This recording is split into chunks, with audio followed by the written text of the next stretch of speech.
పూరి జగన్నాథ్ స్వామి టెంపుల్లో third step కోసం ఎంతమందికి తెలుసో కమెంట్ సెక్షన్లో కమెంట్ చేయండి. దాని ప్రత్యేకత ఏంటో కూడా మీకు తెలిస్తే కమెంట్ సెక్షన్లో కమెంట్ చేసేయండి. జగన్నాథ్ స్వామి టెంపుల్లో మొత్తం 22 స్టెప్స్ ఉంటాయి. అయితే ప్రతి ఒక్క మెట్టుకు కూడా ఒక ప్రత్యేకత ఉంటుంది. కానీ ఈ మూడో మెట్టు వెనక చాలా పెద్ద రహస్యం ఉంది. జీవితంలో ఎన్ని పాపాలు చేసినా పూరి జగన్నాథ్ స్వామిని దర్శించుకుంటే పాపాలన్నీ తొలగిపోతాయి. అయితే ప్రజలందరూ పాపాలు చేసి పూరి జగన్నాథ్ స్వామిని దర్శించుకొని పాప విముక్తులు అయ్యేవారు. ఇది చూసిన యమధర్మరాజు కోపం వచ్చి జగన్నాథ్ స్వామితో ఇలా అంటాడు, ప్రజలందరూ పాపాలు చేసి నీ దర్శనం చేసుకుని పాప విముక్తులు అవుతున్నారు.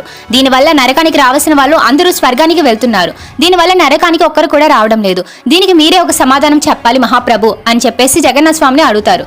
జగన్నాథ్ స్వామి ఆలోచించి యమధర్మరాజుకి ఒకటి చెప్తాడు.